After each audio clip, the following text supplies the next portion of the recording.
अस्सलाम वालेकुम स्टूडेंट। अक्सर ये क्वेश्चन पूछा जाता है, why metals are good conductor of heat. Metals जो है वो हीट को इजीली कंडक्ट क्यों कर लेते हैं, उसके अंदर कौन कौन सी प्रॉपर्टीज़ होती हैं। Metals are good conductor of heat due to their unique following properties. उसके अंदर कौन सी प्रॉपर्टीज़ होती है। सबसे पहली प्रॉपर्टी है आपके पास फ्री इलेक्ट्रॉन। कंडक्टर के पास बहुत ज़्यादा फ्री इलेक्ट्रॉन्स होते हैं। दूसरा है इलेक्ट्रॉन मोबिलिटी। इलेक्ट्रॉन जो है वो ज़्यादा फास्ट मूव कर सकते हैं। तीसरा है आपके पास हाई थर्मल कंडक्टिविटी। जब इलेक्ट्रॉन जो है मेटल के पास ज़्यादा होंगे, वो ज़्यादा फास्ट मूव कर सकेंगे, तो इसका मतलब वो एनर्जी को इजीली ट्रांसफ़र कर सकते हैं, इसलिए उनकी थर्मल कंडक्टिविटी क्या होती है, हाई होती है। चौथा पॉइंट है उसका क्लोज पैकिंग ऑफ एटम। जो इसमें कंडक्टर्स में एटम की जो पैकिंग है वो क्लोज होती है, जिसकी वजह से वो एनर्जी को इजीली ट्रांसफ़र कर सकते हैं। ये जो प्रॉपर्टीज़ हैं ये मैटर्स को क्या बनाती हैं, गुड कंडक्टर्स बनाती हैं। Metal feel colder to touch than wood kept in a cold place.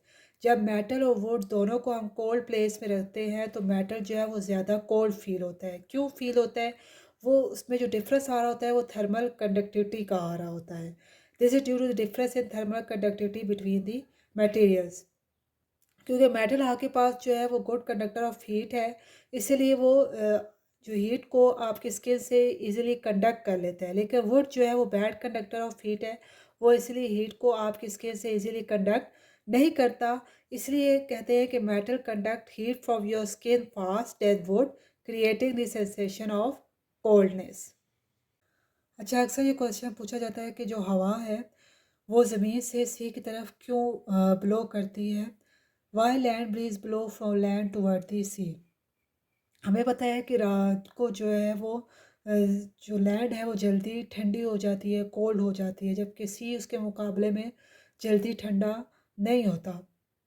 जब ज़मीन जल्दी ठंडी हो जाती है तो इसका मतलब उसके ऊपर की हवा भी क्या होगी, लैंड के ऊपर जो हवा होती है वो भी ठंडी होगी।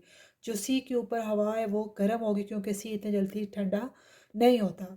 ये एक नेचुरल फिनोमेना है कि हवा हमेशा ज़्यादा डेंसिटी से कम डेंसिटी की तरफ मूव करती है।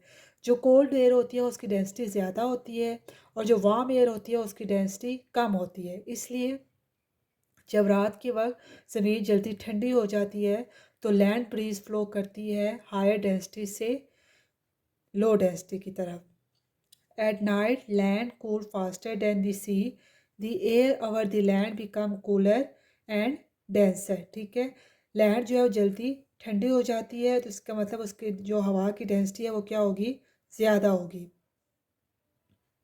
इसके मुकाबले में अगर आप सी की बात करें तो वो जो है वो वार्म होता है, और उसकी जो एयर की डेंसिटी होती है वो कम होती है, तो causing it to flow toward the warmer less dense air over the sea resulting in a land breeze. Vessel use in thermos flask. Double glass vessel जो होता है, जो थर्मस फ्लास्क में हम यूज़ करते हैं, वो बेसिकली एक इंसुलेटिंग मटेरियल होता है।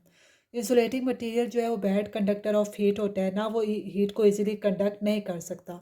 इसलिए हम इसको जब हम किसी में यूज़ करते हैं ना, तो वो हीट को अंदर आने देता है और ना हीट को बाहर जाने देता है।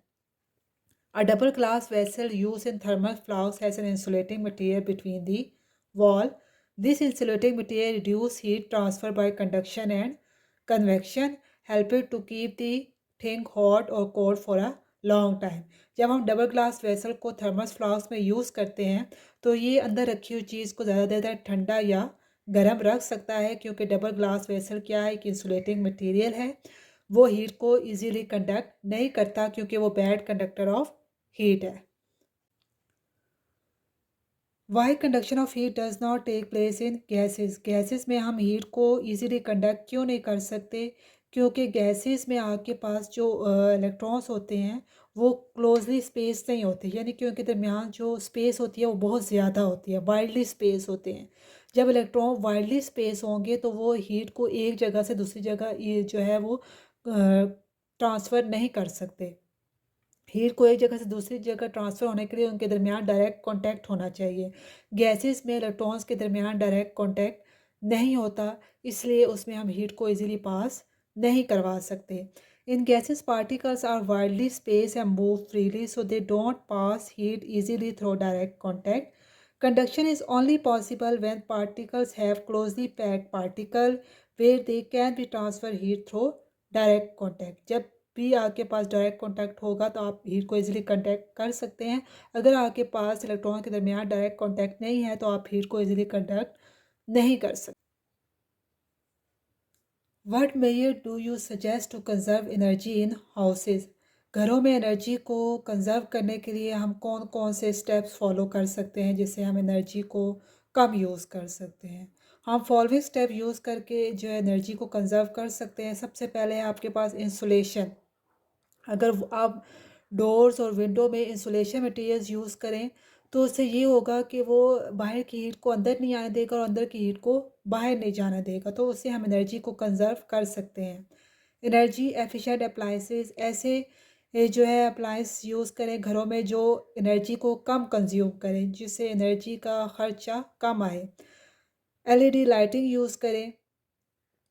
दूसरा, नेचुरल लाइटें दिन के वक्त की जो रोशनी है वो ज़्यादा इस्तेमाल करें। सीलिंग लीक्स अगर घरों में जो डोर्स और विंडो में जो किसी किस्म की लीकेज है उसको सील करके हम एनर्जी को कंजर्व कर सकते हैं।